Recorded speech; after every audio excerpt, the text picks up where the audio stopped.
Hey AL coders, so today we are going to do कि multiplexer जो आपके पास combinational circuit है वो क्या होता है. सो ये टॉपिक आपको कंप्यूटर आर्किटेक्चर में भी पढ़ना हो सकता है, डिजिटल इलेक्ट्रॉनिक्स में भी पढ़ना हो सकता है. So the subjects basically have this topic जहाँ पर हम ये सीखते हैं कि जब आप गेट्स यूज़ करके एक कॉम्बिनेशनल सर्किट बनाते हो जिसे मल्टीप्लेक्सर कहते हैं, उसका काम क्या है. सो मल्टीप्लेक्स एक ऐसा वर्ड है जो आपने बहुत जगह सुना होगा. आप लोग मूवी देखने जाते हो, पहले थिएटर्स होते थे, आजकल हम उनको मल्टीप्लेक्स कहते हैं. मल्टीप्लेक्स का मतलब क्या है कि वहाँ पे मल्टीपल मूवीज अलग अलग हॉल में एक ही टाइम पे प्ले हो सकती है ना. सो मल्टीप्लेक्स में क्या होता है, जैसे हॉल 1 होता है, हॉल 2 होता है, हॉल 3 होता है, हर किसी में अलग अलग मूवी चल रही है. You can choose that which movie you want to watch, है ना. सिमिलर वे यहाँ पे भी मल्टीप्लेक्सर का मतलब वही है.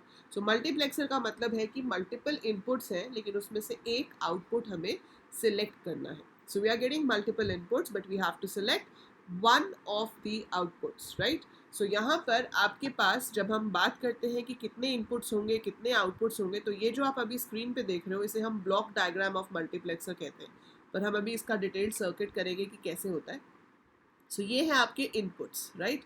सो इस एग्जाम्पल में 4 इनपुट्स जो है वो मल्टीप्लेक्सर में जा रहे हैं और एक आपके पास आउटपुट वापस आ रहा है. एंड ये जो दो है ये है सिलेक्शन इनपुट्स. सो बेसिकली हम यहाँ पर क्या करते हैं, 2 raise to the power n inputs में से एक आउटपुट सेलेक्ट करते हैं.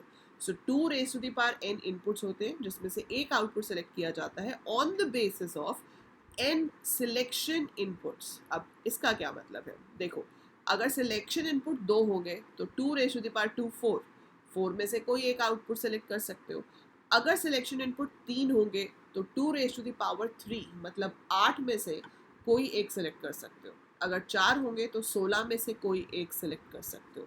सो out of these inputs we have to choose only one, और वो कौन सा वाला वन सेलेक्ट होगा वो डिपेंड करता है आपके सिलेक्शन इनपुट पे. तो वो मैं आपको भी समझाती हूँ कि वो किस तरह से काम करता है. So let me open the big screen, right.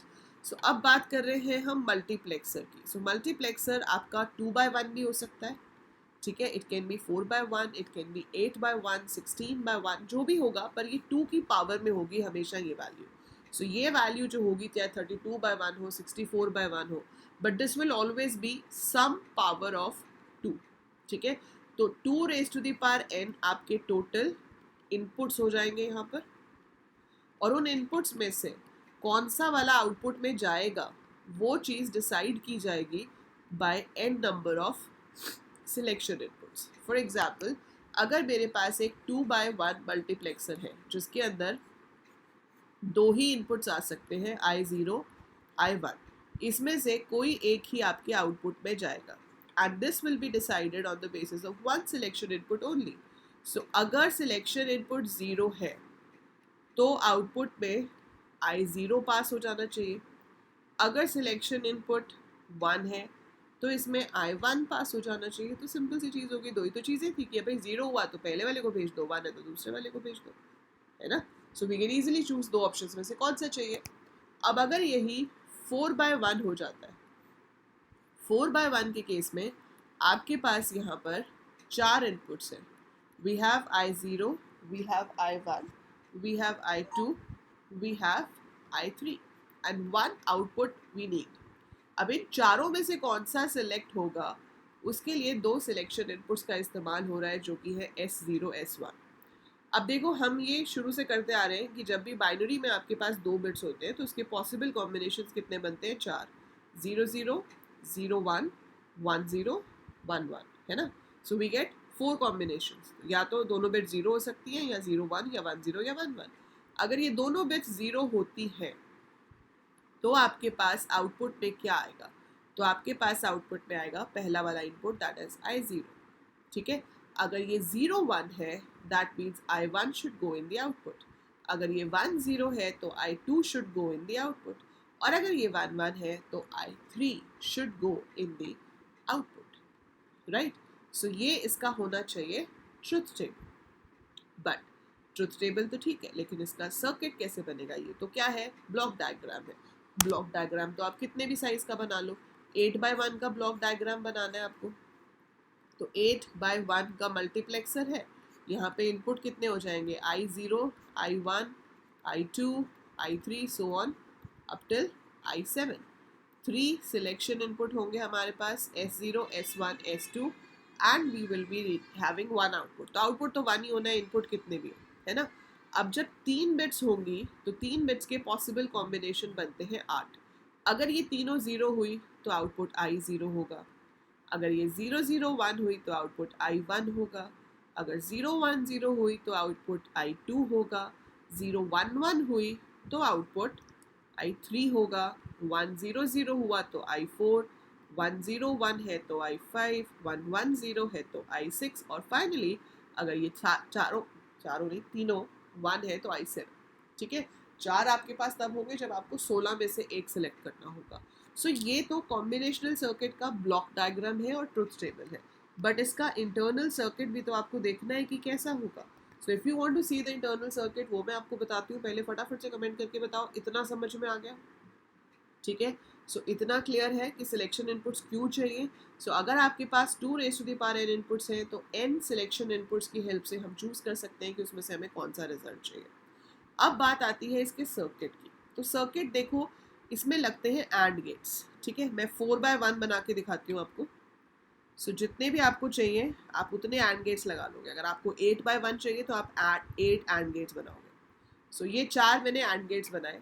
इन चारों में से I am getting a line out, और वो जो लाइन है वो जाएगी हमारे एक फाइनल और में and we will get the result. So ये हमारे पास आउटपुट आएगा। लेकिन अब इन चारों में से किसका वाला आउटपुट आएगा वो डिपेंड करता है। सो यहाँ पर एक एक लाइन तो इनके अपने इनपुट की आ रही है। This is I0, I1, I2। सो इसको बना जैसे मैं बना रही हूँ वैसे ही बनाना, कभी गलती नहीं होगी। तो पहले 4 एंड गेट बना लिए, इनके रिजल्ट एक फाइनल और में जा रहे हैं, फिर चारों एंड गेट में I0, I1, I2, I3 जा रहा है। ठीक है, इतना पार्ट हो गया हमारा। So we done this much of thing. अब आती है बारी सिलेक्शन इनपुट्स की, जो कि हेल्प करेंगे ये डिसाइड करने में कि भाई दोनों में से कौन सा, चारों में से कौन सा। तो मैंने S0 और S1 ले लिए।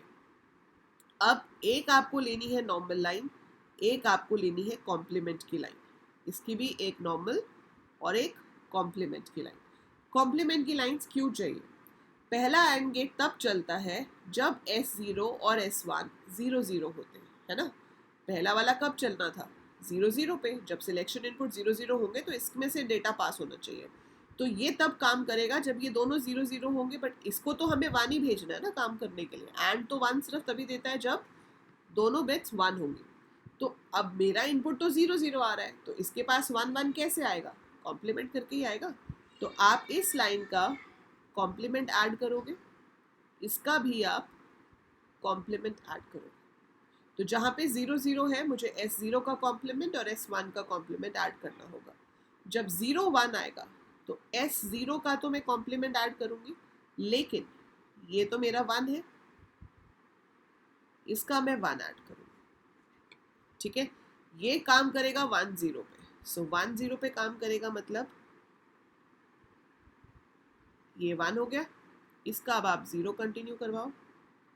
सो ये हम्प बनाना ज़रूरी होता है टू शो कि एक लाइन दूसरी लाइन को क्रॉस कर रही है, इससे आपका डायग्राम नीट लगता है। और जब 1 1 है सो ये भी 1 आएगा, ये भी 1 आएगा। सो इट्स दैट सिंपल, है ना। दिखने में अगर ऐसे देखेंगे तो मुश्किल लगेगा, बट जैसे मैंने पार्ट्स में बताया वैसे समझोगे तो कुछ भी मुश्किल नहीं है। तो आपको सिर्फ क्या करना है, जहाँ 0 है वहाँ कॉम्प्लीमेंट वाली लाइन को अटैच करना है, जहाँ 1 है वहाँ नॉर्मल वाली लाइन को अटैच करना है। तो उसके अकॉर्डिंगली अब काम करेगा। मान लो कि ये 0 1 है, ठीक है। हम ये मान लेते हैं कि हमारे पास जो इनपुट है वो 0 1 है। अब अगर 0 1 आता है तो इधर 0 गया, इधर 1 गया। अब इधर 0 और इधर 1 गया, दैट मीन्स इसमें I0 तो जो है वो तब पास होता अगर ये दोनों 1 होते हैं। अगर इन दोनों में से एक ही 0 हो गया तो ये गेट फॉर श्योर आगे 0 ही पास करेगा। डज नॉट मैटर I0 में क्या है, क्योंकि एंड गेट में क्या होता है कि अगर एक भी इनपुट 0 हो गया तो पूरा रिजल्ट 0 है ना। सो एंड गेट में एक भी इनपुट 0 है तो पूरा रिजल्ट 0। अगर ये दोनों 1 होंगे तो फिर जो भी I0 की वैल्यू रहेगी, अगर I0 0 हुआ तो 0 पास होगा, अगर I0 1 हुआ तो 1 पास होगा, क्योंकि ये दोनों तो 1 है। पर हम यहाँ पर मेक श्योर कर रहे हैं कि 0 1 पे सिर्फ इसी एंड गेट में ये दोनों 1 जाएंगे, बाकियों में नहीं जाएंगे। तो 0 1 अगर आप पास करते हो, so this will be the only and gate जिसके अंदर मेरे पास पहली लाइन से भी 1 आएगा, दूसरी लाइन से भी 1 आएगा। बाकी सब में कोई ना कोई एक 0 100% होगा। तो मतलब ये एक ही होगा जो I1 की वैल्यू को आगे पास करेगा। अब ये 3 से तो 0 ही आ रहा है, वो तो कंफर्म्ड है। इस लाइन में क्या आ रहा है वो डिपेंड करेगा I1 के ऊपर।